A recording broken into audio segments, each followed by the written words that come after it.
Good morning. My name is Angelina Carleton. I'm the founder of Legacy Planning, a coaching and advisory practice in Beverly Hills. And I would like to welcome Ms. Nike Anani to a conversation this morning about succession, family businesses, as well as the broad topic of legacy. So welcome, Ms. Nike. Thank you so much, Angelina. I'm really excited about this conversation. Thank you for having me. Good, good. So a bit of a background.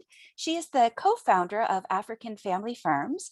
She's also an overall entrepreneur, and she specializes in succession planning for family businesses.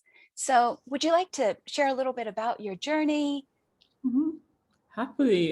Yes, like you said today, I help family businesses cross the generational gap, pass on their businesses from generation one to beyond through succession planning. I'm also co-founder of a nonprofit community of African family businesses, both in Africa and in the diaspora. We're launching chapters in the US and in the UK as well. And I'm a second generation family business owner. My journey, where did it start? Okay, let's make this kind of short. So, well, family business has been in my life my whole life, right? My parents started up our family business the year I was born. So I'm the first of three, and to supplement their income. And then at age 9, I moved to the UK with my mum and my brothers and went to university there, worked in corporate for a few years, but it didn't light me up, right? I just felt very hollow. And on this quest to discover what my purpose was, I decided to take 3 months off work and to come to Nigeria. My dad invited me to come to see the real business world, in his words.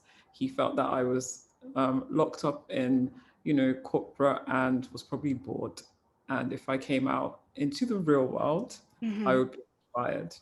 So I took him up on that offer and came to Lagos for what was supposed to be 3 months, but ended up being here now for 10 years plus. And essentially started working alongside him in our family business. And then I set up our family office. But I found that it was extremely lonely as a family business owner. There were no resources, there were no tools, there were no consultants, there was no community That's to what I was going help to say. Where's the community? Go ahead. to help Right. navigating in Nigeria. And, you know, to help my family with the Mhm. transitions we were going through, I ended up reading so much, going on training programs, getting a certification. And then I realized that there was a systemic issue on the African continent where family businesses had been completely overlooked. And the awareness of family business was really low.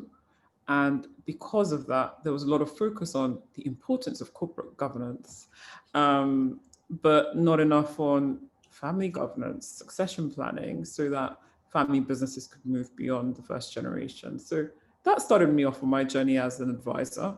That was 2 years ago, Yeah. consulting family.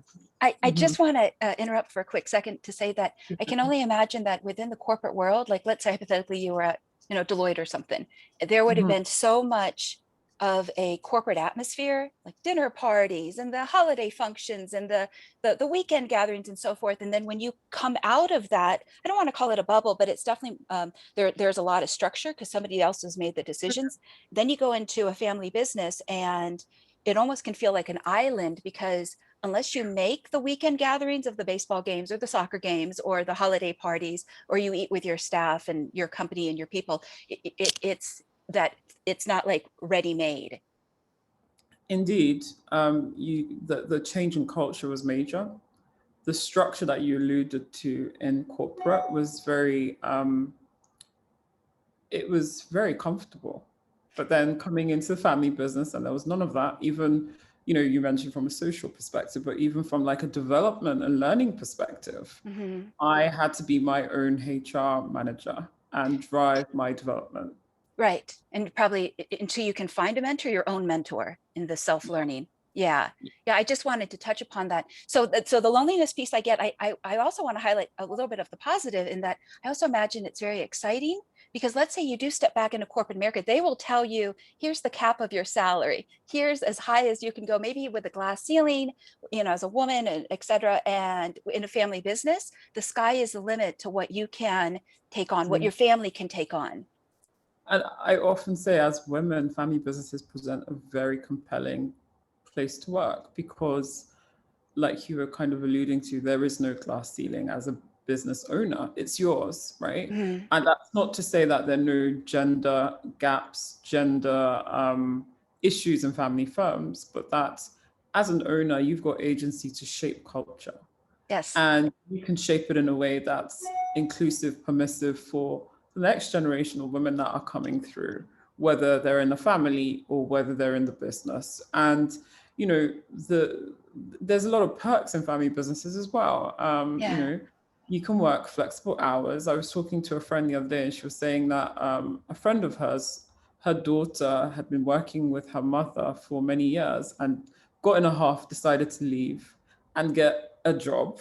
And she's based in Texas. And she got a job and didn't last 3 months because she was like, I want to take a day off. I want to work from home today. I want to do, and they're like, oh, where do you think you are? Like, Right. turn in work. You've got to Right. clock in.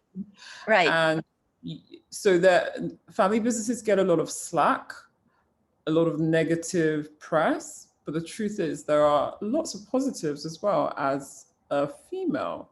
Mm-hmm. I mean, I remember when we've got two boys.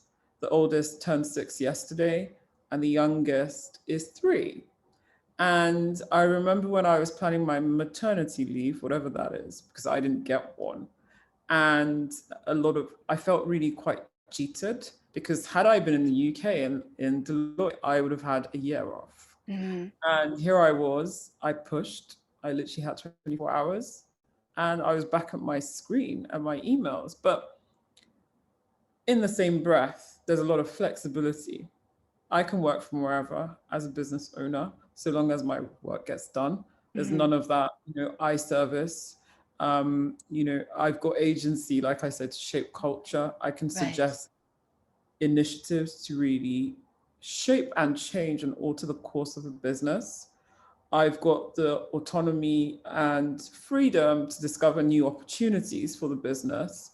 So, whilst there's heavy responsibility, it should be worn with pride. So I really love working in a family business. I'm easing out of ops over the next 6 months. They won't see me much, sad face. However, I love being, I'm an entrepreneur at heart. I love thinking strategic, collaborating, looking for new opportunities as opposed to, which staff do we need to hire? How many pens do we need to buy? Right. Yeah, I was just going to touch upon that. The creativity is unlimited compared to when you had mentioned your friend or associate went back, and then it feels like she's being micromanaged and in a bubble. And it's like, get me out of here, because there is so much freedom with being an entrepreneur. So the first question I wanted to ask is, would you share some of the most common pitfalls, as well as your mission or goal, to take dysfunction out of family businesses? So we've talked about the good stuff. Now, if we can get into some of what I might call the shadow work or the tough stuff that gets ignored. I'll speak on the side of the founders and then I'll speak on the side of the next gens. A common pitfall I see is a lot of founders don't think about succession early enough. And they start to think about it when they're starting to think about their retirement. And, oh, I'd like to retire in the next 3 years. What's gonna happen to this business? Like, little Johnny that's in Canada, she needs to come back home, or he needs to come back home and take over this thing. But little Johnny doesn't even want to live in Nigeria or Africa or wherever, doesn't have skills, it's not really interested, and then they get into a panic. And that limits their options as to what to do with the business, because to even pass on the business to anyone, child, not child, so family CEO, non-family CEO, or to sell the business, you need to have corporate governance down. And that's the second pitfall, is a lot of family businesses are still very, very informal. I love the informality of our businesses. It makes us agile, it makes us nimble, we can move with speed, we've got this homely environment and culture where even non-family feel like family. However, where you lack structure and process, it does mean that you're amplifying your key man risk. So it's critical. Yes. So there's that verbal trust, that unspoken, we're like glue, we're like Velcro, like we don't even have to have it in writing. And then but the lack of preparation, whether it's no plan, a partial plan, or a denial of even needing a plan. Yes. Yeah, because it's not just about the trust, it's also about when you document things, it's easy for someone else to come in and follow on from what you've been doing. And that's really about it. So if we're thinking of legacy business, legacy enterprise, we have to think about, okay, I'm not going to take me out of the equation. Me not being here, can this business run on its own? Mm-hmm. Whether it's my child running it or whether it's someone else running it. So putting in the right building blocks, the right processes, thinking about HR, thinking about finance, thinking about technology, such that the business can run outside of you, where decisions are not just made up here and here of the founder, right? But we're able to move away from this intuitive decision making to data-driven, collaborative, formalized form of Right. decision making. Because what that does is, when you're going from intuitive to kind of more Structured.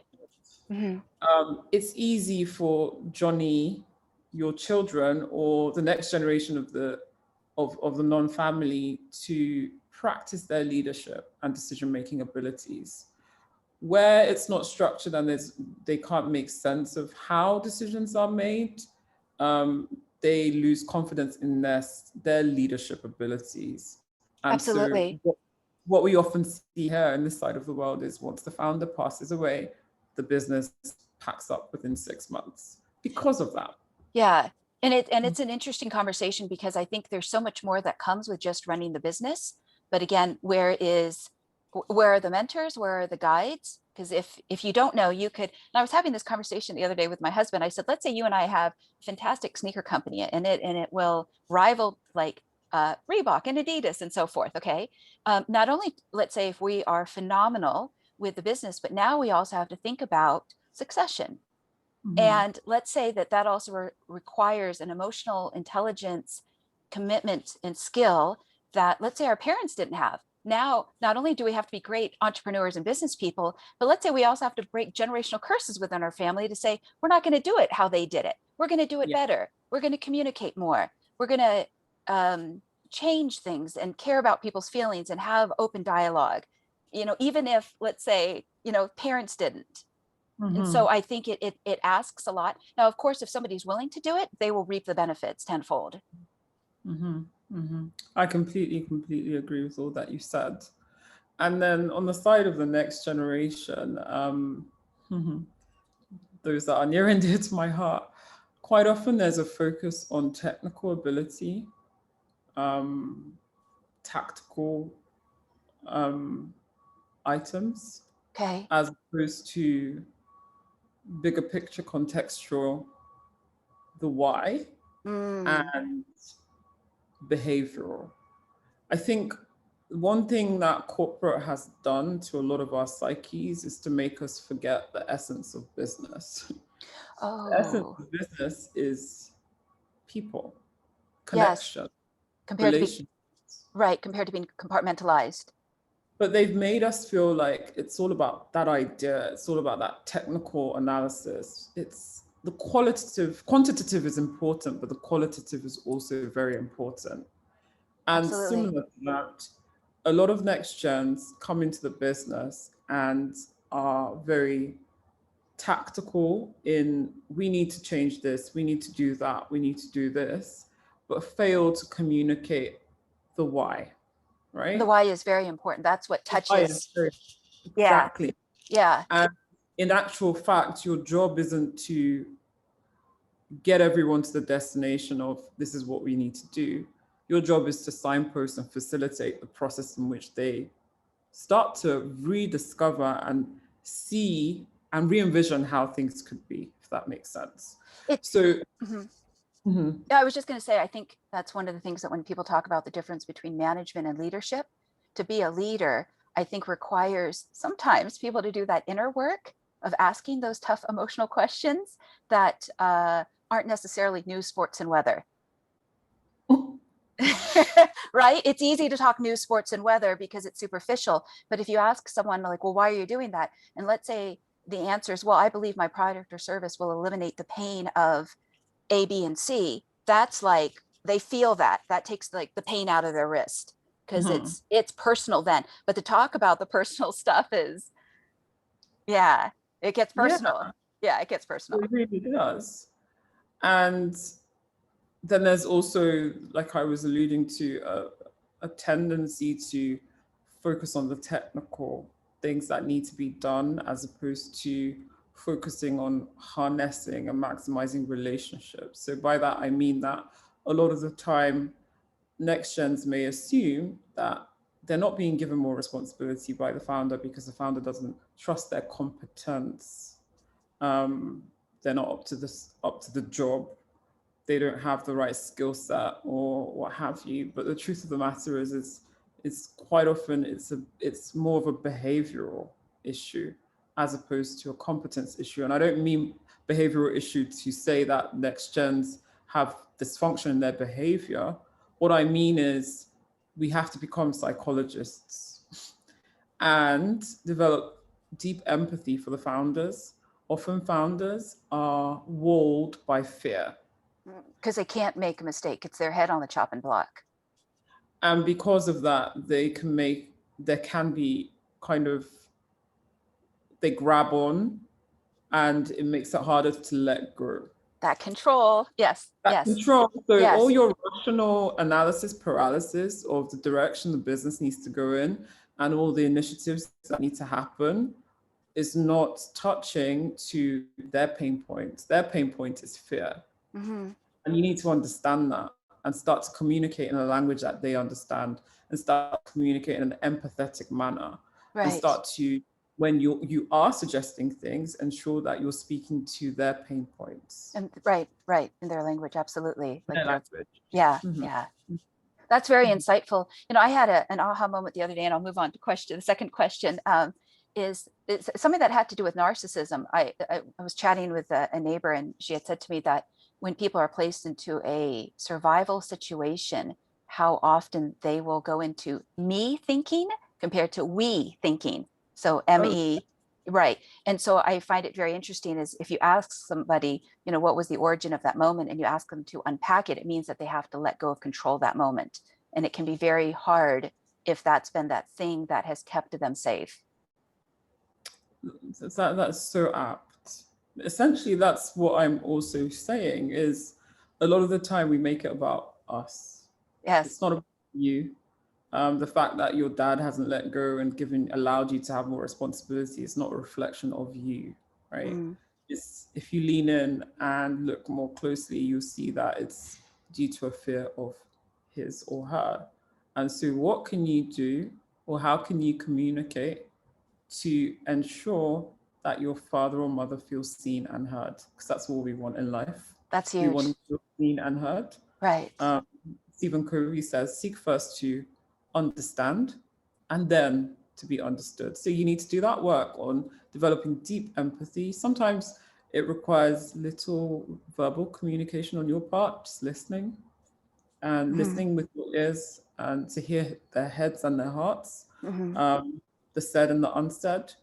And yeah, so when you really get their perspective and the way they see things, then the way in which you communicate changes and you become a lot more influential and persuasive. Yeah. Yeah. I might call that like the 5,000 foot view Hmm. when you seek first, like more wisdom incorporated in, yeah, the approach. Yeah. Yeah. Mhm. I think I just want to add this one last thought that I wonder for the next generation if there can be a message solidified that their voice matters. Because I wonder Mhm. if they're afraid to sometimes pipe up. Yeah, because what if Yeah. their thought gets laughed at? What if their why gets, you know, ridiculed or mocked? Okay, so second question. Any stories worth sharing? Um, Sometimes we learn from witnessing the experiences of others. Mhm. So when I moved back to Nigeria, like I said, I came from corporate, and I thought my mission was to make my father's business a mini Deloitte. Surely that's my mission, to corporatize it and take out all this informality and make it a proper business. Um, and as you can probably hear from that tone, it was quite condescending and arrogant. And I came in with a kind of, and I didn't realize it at the time, it's really only with time and, you know, the gift of hindsight that I appreciate now that I was quite snooty and arrogant. And I didn't come in with, what do I have to learn in this environment? What are others teaching me? Given that I had been out of Nigeria for 16 years, I was practically an immigrant. I didn't really Right. know the culture. I didn't really know the culture. I had Which a is lot, which is important. which Right. is very, very important. Back to our conversation about corporate has programmed us to think about the technicalities and really not the behavioral humanity Right. of business, because that's what it is. It's all about relationships. It's about trust. It's about character. It's about empathy. And when you're short circuiting that process, it does have an impact on the metrics that we typically measure. So the qualitative will eventually spill into the quantitative. And essentially, to cut a long story short, I was quite critical. So I had a laundry list of all the things that needed to change to make this business a real business, right? You're going to fix Um, it. we're gonna fix it. That Mrs. Fix It was my role, but yeah, that didn't really work. I just noticed that it wasn't going anywhere. I'd send many emails, many meetings with my father, but it wasn't. He would often like, yeah. He actually was quite kind to me in that he never put me in my place, but it was like encouraging me to keep bringing up new ideas, but they just were not going anywhere in terms of implementation.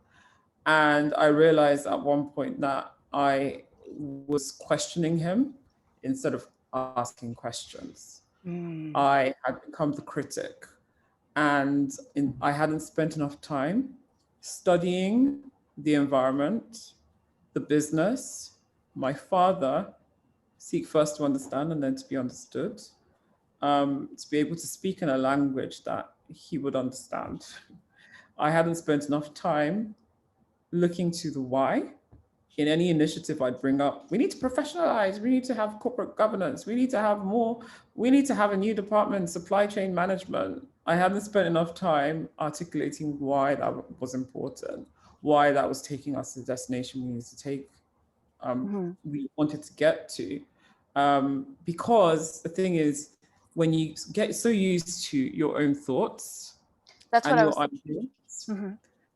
you become so familiar with them and you think everyone else around you are also where you're at. Like, surely you've been listening to these thoughts in your mind too. No, Right. they're hearing them for the same time, girlie. Like, you need to break it right down. You need to slow down. They're not going to move just because you've had it in your mind and you're eager and impatient to see it come to life. Mhm. Doesn't mean that they're where you're at. They need to kind of stew on this thing for some time. You might need to Absolutely. repeat yourself sometimes for a long period of time. You're kind of like sowing a seed and you're slowly nurturing it and tilling the soil and then watering it and watering. And then at some point you will see um, a The plant results. results, Yeah. right? I was Um, just going to add that it's interesting when we have to look at ourselves reflectively regarding how we've been programmed or how we define success, and then to say, oh, maybe that works in that context, but here's a different context. But it's so hard to say that everything I've learned to this point, maybe, you know, yeah, yeah. indeed, indeed. So yeah, I think for me, that was a very necessary journey for me to go on. And I often share that story with NextGens when we're having consulting sessions and break it down into what could I have done differently.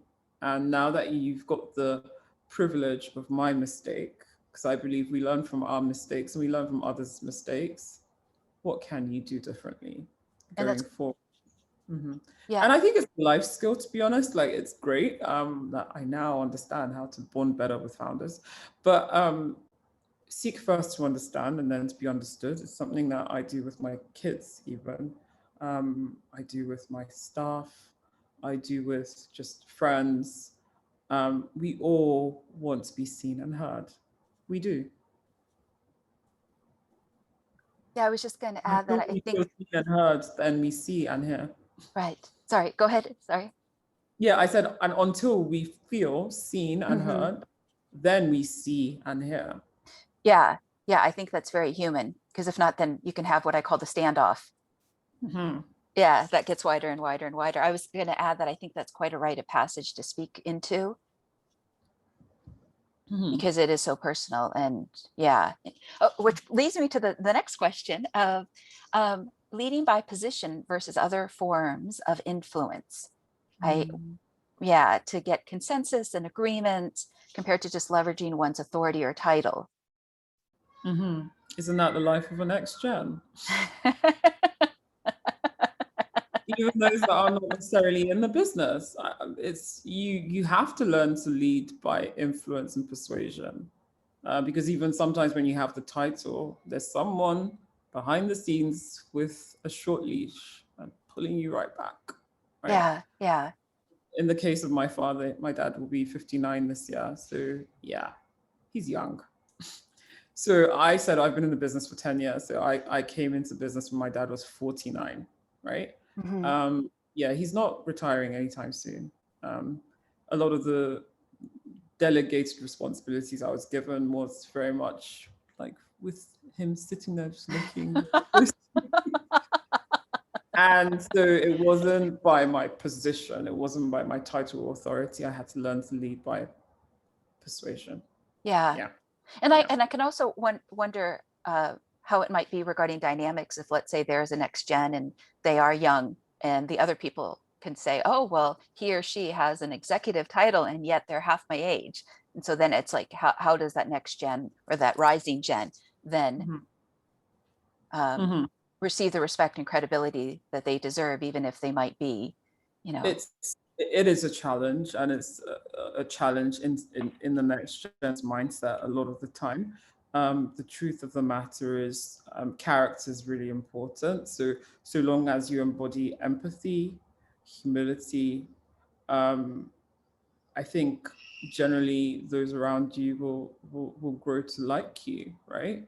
But here's the thing: a lot of us we want to fit into the mold.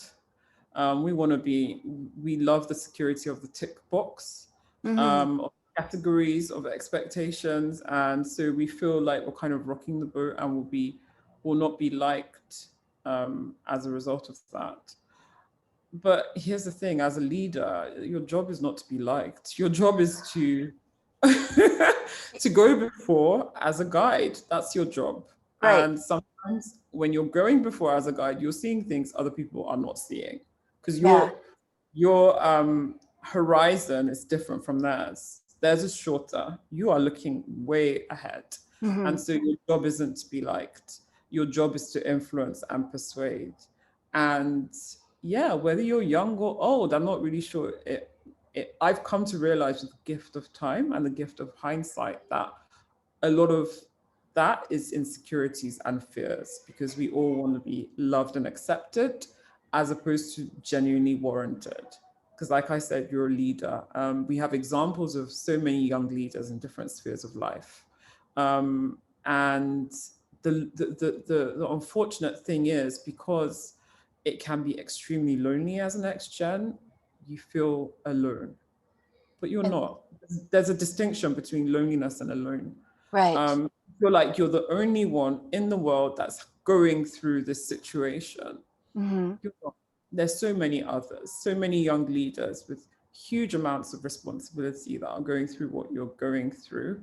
So don't let that loneliness cripple you. But how about we reframe it and look at, like you said, the positives of being in a position of privilege. Absolutely. I don't mean that with regards to wealth or anything. I'm saying with The regards to opportunity. opportunity. So instead of woe unto me, I have to lead people that are 30 years older than me, woe unto me. How about I get the opportunity to change the narrative and teach these folks a thing or two about 21st century business, the disruption, the need to digitalize, the importance of multi-generational dynamics. I think a lot of the time we have to deal with this and telling our minds what to think, because it's by default, we pick out negatives, we pick out risk, we pick out rejection, and we have to tell our minds the complete opposite. Right. Yeah. Yeah, fear is the number one emotion that drives both men and women. Yes. And I wanted to touch upon something just real quick about being liked versus being respected. Yeah. Yeah. Yeah, it's huge. I remember growing up, my dad would say to me, success begins when you quit caring about what everybody else thinks. But that's very hard because it can make you unpopular sometimes. Yes. Even if what is popularity? Because one moment, the same people that celebrated you turn around and vilify you. yeah. So what is popularity, right? Even when you have the purest of intentions. Right. We can't be led by people bondage. We have to be led by purpose. We have to be led by a quest to leave a legacy, as you know, your company is called Legacy Planning. And if we're really seeking to leave a lasting, meaningful legacy, we can't be moved by the whims and, of people's changing opinions, because their opinions often are dumbfounded or unwarranted. Sometimes they're warranted, but they've made a wrong assumption. So my guiding light in this is, so long as Nika can say to herself when she's alone that the action she took came from a place of service to others and to make a positive difference, then I can go to bed. If I can't say that to myself, then I failed myself. Yeah. But I have no one to explain to. I've grown to, over the years, I've learned to grow a thick skin and just not really care what others think about me and the work that I do, so long as, like I said, it's coming from a heart of service. Yeah. Then I'm good. Yeah, it takes strength, though. It takes time. Yeah. It takes time. It's not, I was not here a year ago, 2 years ago, 10 years ago. It takes time. It's a culmination of our life experiences that, we grow a bit tougher and we gain perspective. Thankful for rejections, thankful for, people that wrongly projected onto me their evil insecurities, motives, their insecurities. Their stuff. I'm really thankful for their junk, honestly. And I don't say that in a funny way. I'm really thankful because now I am laser focused on my purpose. Nothing I don't even look to left or right about what Johnny thinks and what Jerry feels like. Yeah. So long as it's coming from a pure place. Beautiful. So I would like to acknowledge you for giving a voice to the voiceless. And what I mean by that is giving more opportunities for women to speak from the perspective and narrative of what it is for them as an individual, as well as a member of a family business.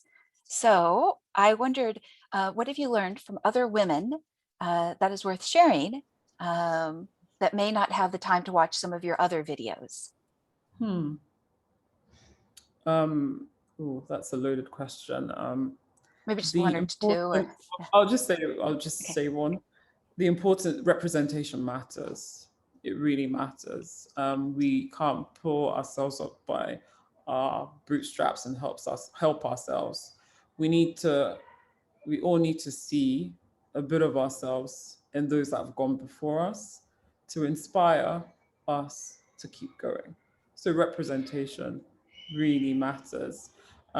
We had, like you were alluding to, we had a conference for women in family business in January, and a lot of the stories were just so inspirational.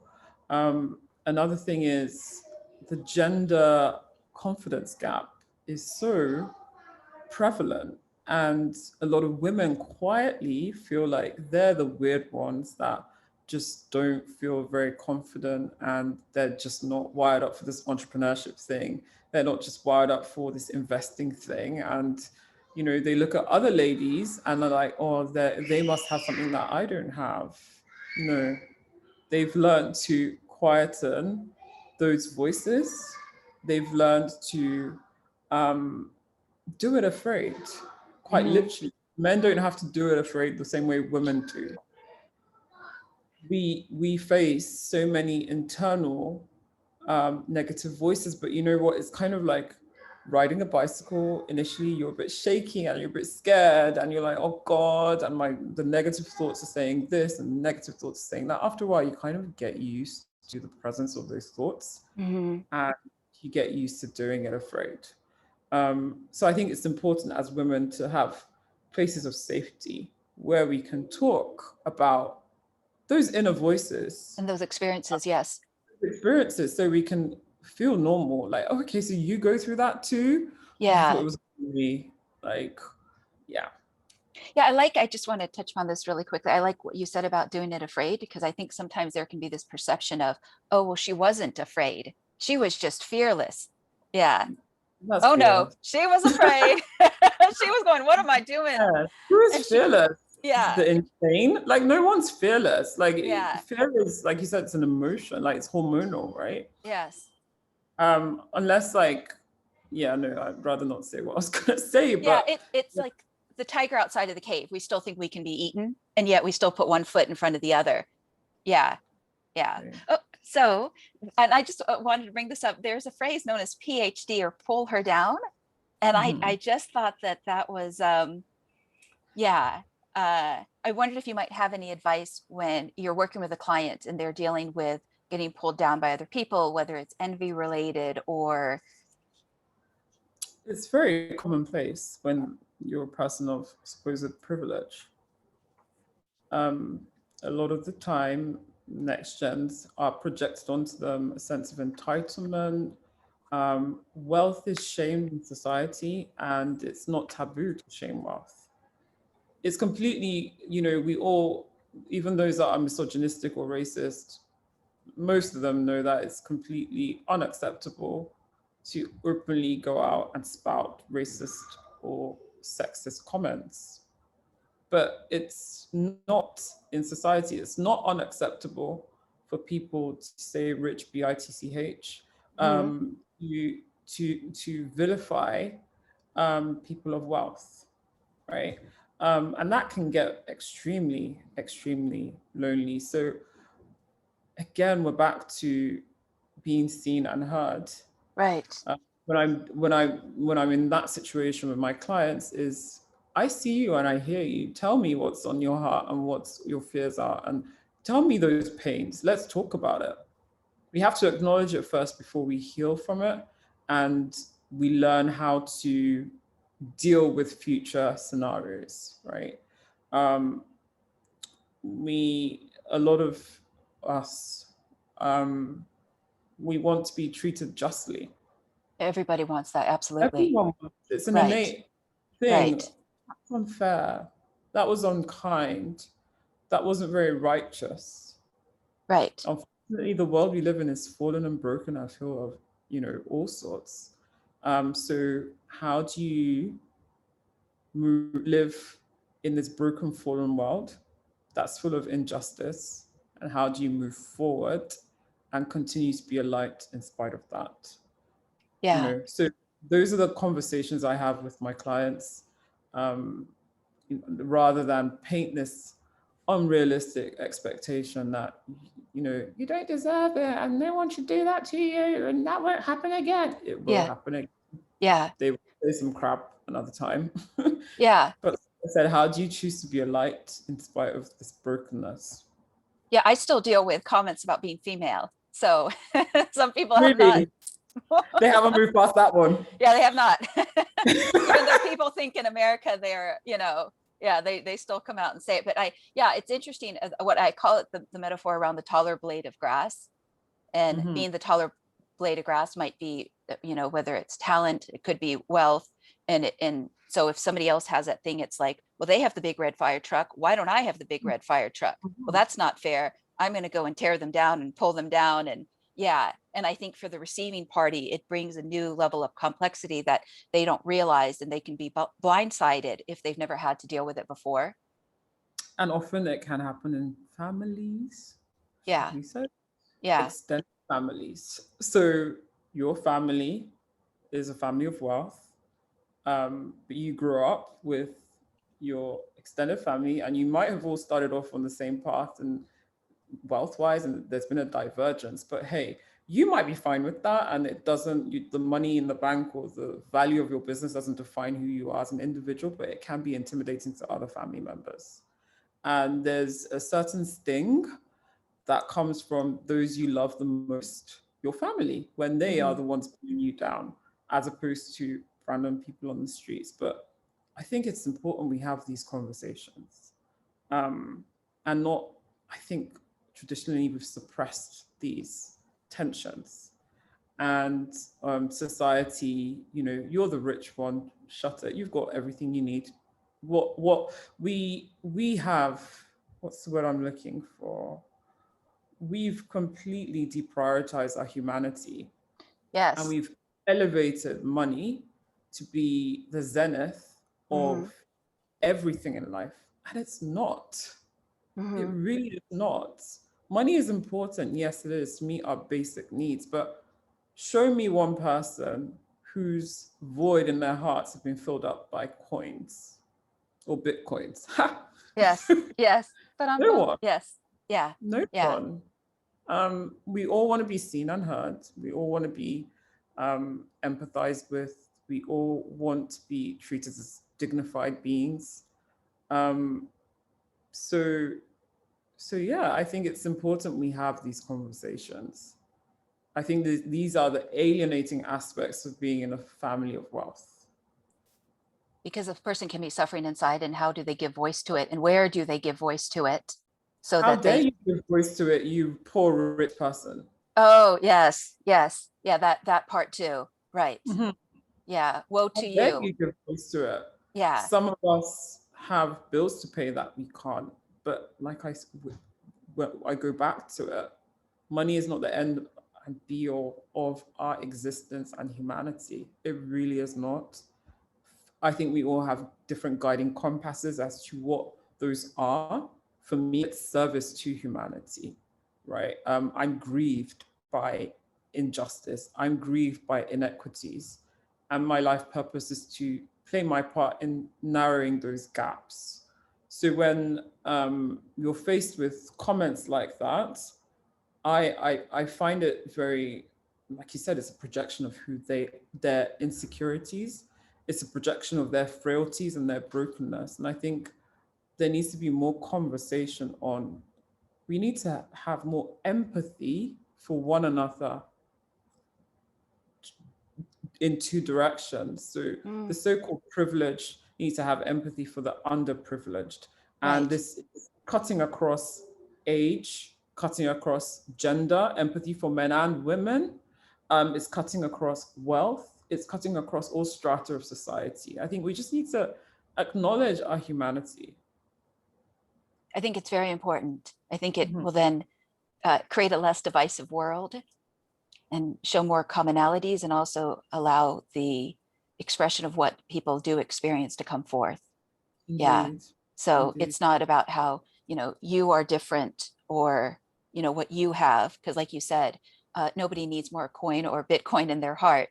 And yeah, and I think sometimes it's easy, it can be, not always, but it can sometimes be easy to hide behind it, Mm-hmm. because then it can look flawless, but we don't know what that person is going through underneath. Yeah.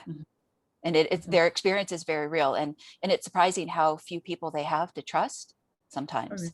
unless they make the courageous efforts to say, I'm going to build this area of my life and I'm going to build my social networks and I'm going to not be an island, even if I own an island. Yes, Mhm. yes. Look at Meghan Okay. Markle's experience. That was horrible. One more time, please. Meghan Markle's Oh, experience, for instance, princess and, whatever she was, Duchess of wherever she was, yeah, and living a very lonely life in the one of the greatest palaces in the world. right. Money's not the end all be all to Yeah.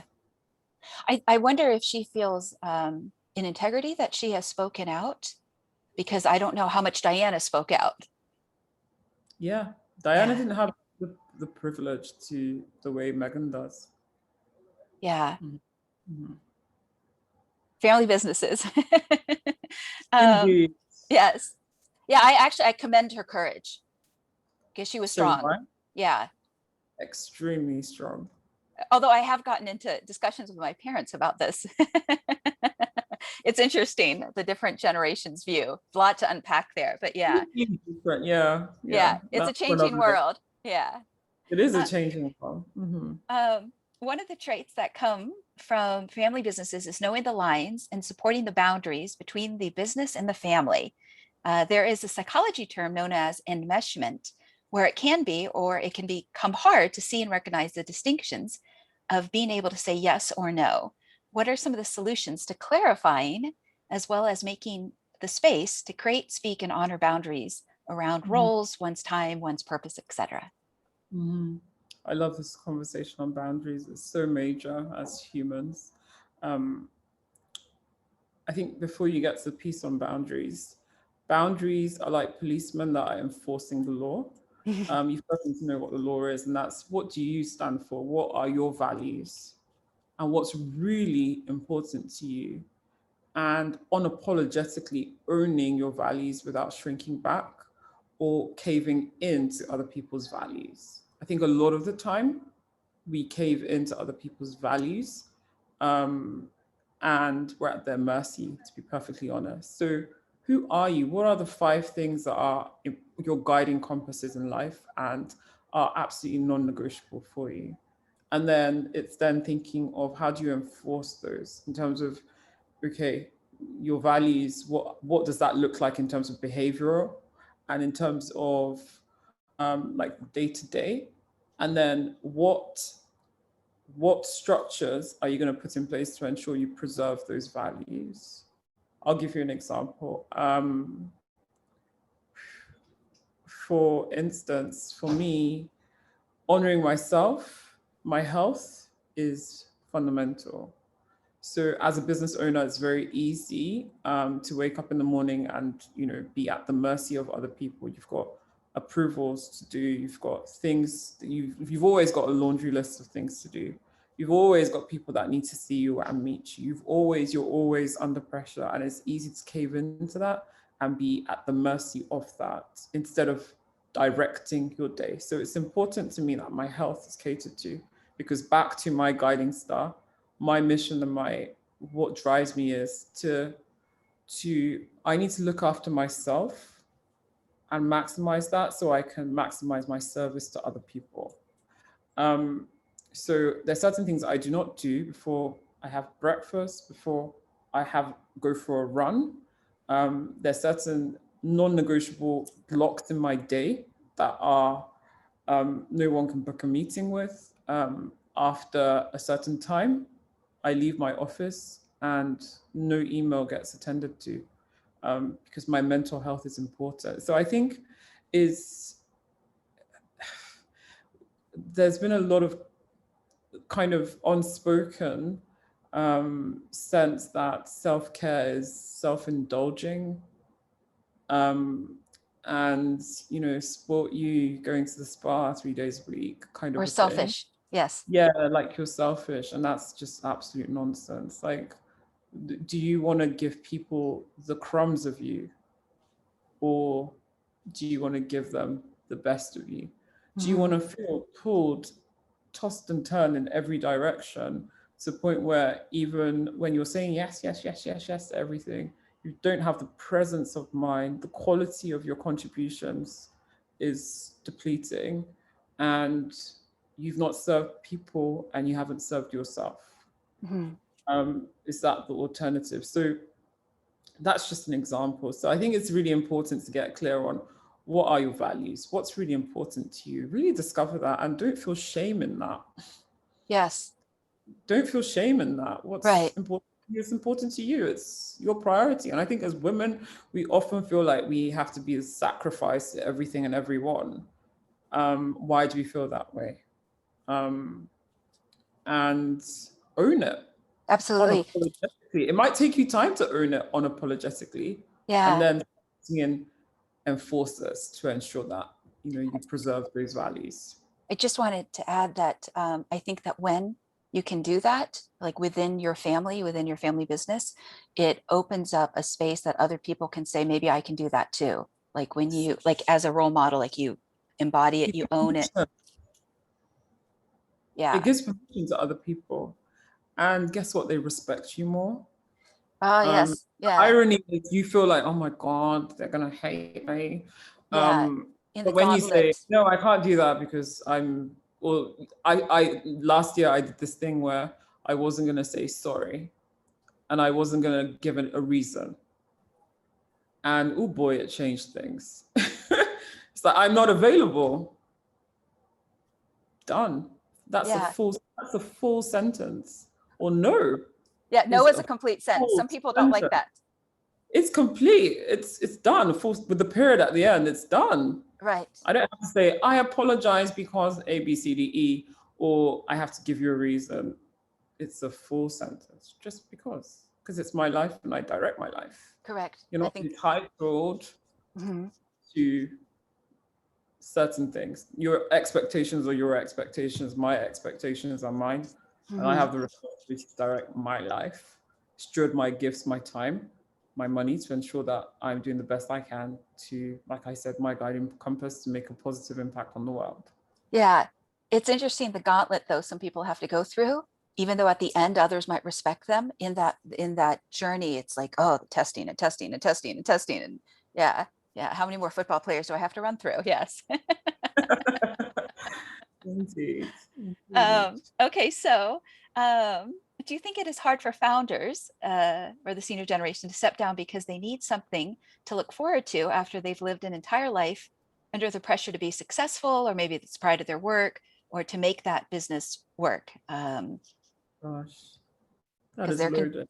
yeah, there's a shift in lifestyle. I just thought maybe you might unpack it for somebody that might not be able to find the words for it, or maybe you can, provide a perspective even for, like, let's say a next gen who might be watching, who says, "Oh, that founder is so different than me," and yeah, It's so easy to wag your fingers and um, but the truth is founders have a deep emotional bond to their businesses, and it's really difficult to let go of that business because it becomes an extension of their identity.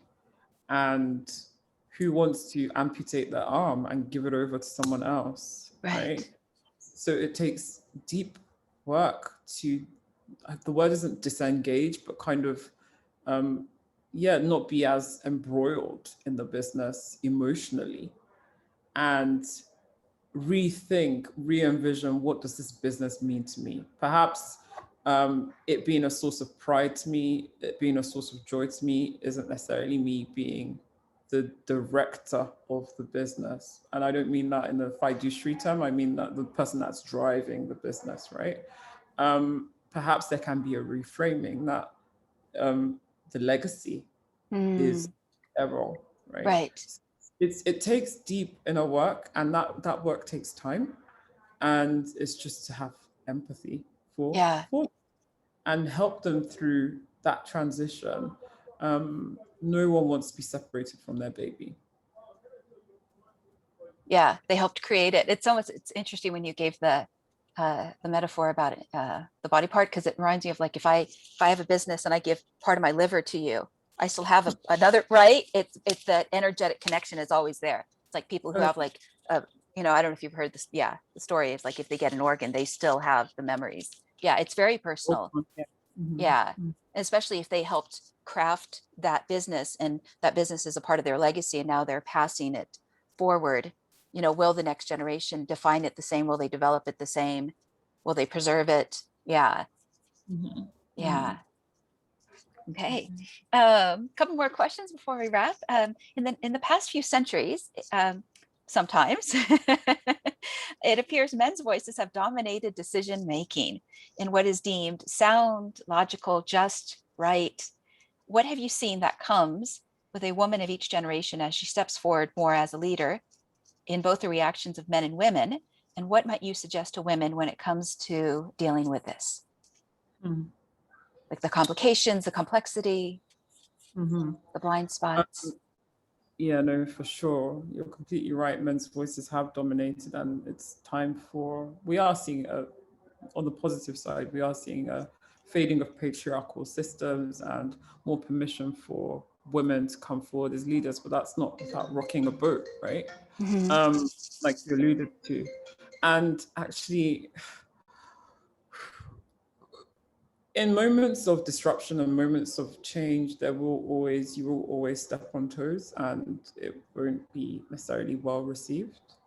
And I would just say to women that are dealing with perhaps being the first pioneer, the woman that's broken to the ceiling, through the glass ceiling, is to brace yourself for the negativity, but to operate from, your mind. A resilient mindset is basically what I'm trying to say. Is it's not going to be easy because you're the first that's forging forward and forging through, but you're doing this not just for Yeah, yourself, but for the benefit of the the bigger upcoming generation. picture. Exactly, coming Yeah, behind you. Mhm. yeah. You know, there's a joke that you're over target when you're getting attacked. Yeah, you know you're over target when you're getting attacked. Yeah, yeah. Okay. Yeah, I think you do have to kind of, rock the boat a little bit. If everyone likes you and everyone's treating you nicely, maybe you're conforming too much. Yeah, Um, to really make change, you do have to kind of turn the tables a little bit. Mhm. pivot things absolutely. So, Mhm. in another historical context, I feel like the founder needs you, but I'm pumped. um, that's just a joke. Okay. I feel like there is a rebuilding of identity as members of African family firms move forward smartly in growing their businesses for themselves, their own benefit and their influence. Thus, your coaching, I would imagine, needs to recognize the many layers of what a client faces in their micro and macro world. In other words, they get to write and create and speak their own legacies compared to serving and supporting another's vision. So I Mhm. just wondered, I know that's kind of a deep, complex question, but It's loaded with pre-colonial identity, post-colonial identity, even as a next gen, being straddling between two cultures. Quite right. often, the next gen's like me, and you don't know where you quite fit.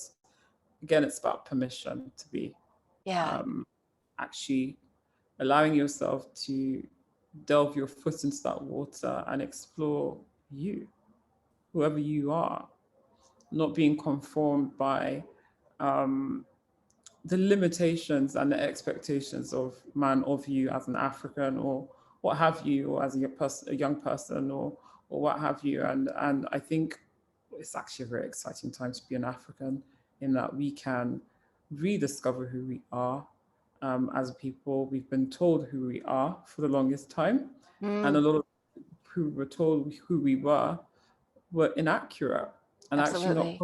what history said. Hmm. Um, the idea of sexism on the continent came in with a lot of colonialists. Women were very empowered pre-colonialism. They were traders. They were counting their coins. They were Hmm. yeah.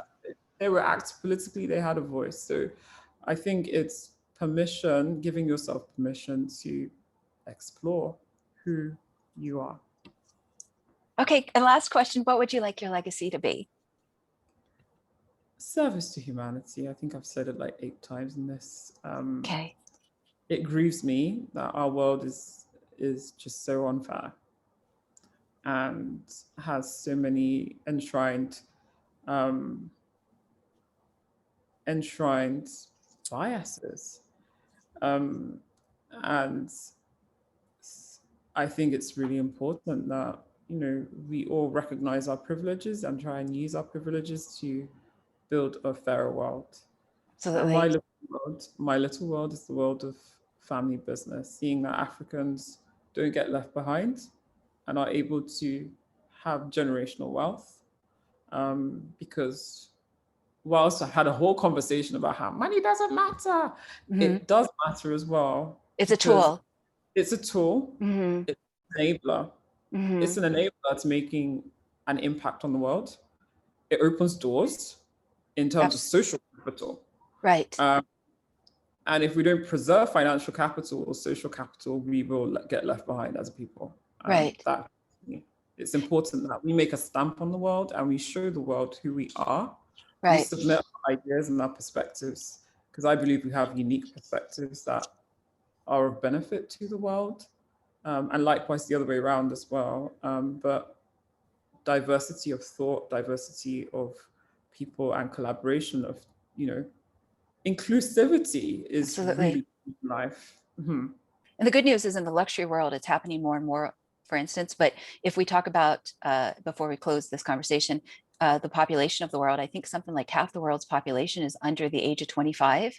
But what Mm-hmm. means do they have outside of their cell phones to really impact and make a change if they don't have all of the tools, if they don't have all the education? I think that that is something that's a very interesting piece when you talk about, where our future is heading, and yes, making things more equal. Mm-hmm. Mm-hmm. Completely agree. Well, thank you very much for your time. I'd like to acknowledge the work that you've done inside, the inner work, the emotional intelligence that you have, and the wisdom that you're bringing forward as a pioneer to lead others forward, whether it's within the scope of African family firms, women, and many different types of people that need a guide to go forward. I think that you have the strength to stand by their side regarding whatever it is that they are facing, so that they know that they are not alone. So if somebody wanted to reach out to you, whether it's coaching and advisory or specifically as succession planning, what's the best way that they can contact you or find you? Find me on my website. All my details are on there. You can drop me an email. My website is www.nikeanani.com. That's NikeAnani.com. Okay, and there's the founder. So thank you so much again. And I appreciate all your thoughts, and may your work create many legacies in this future. Thank you. And likewise to you. Okay. All right. Thank you so much. Thank you. Bye.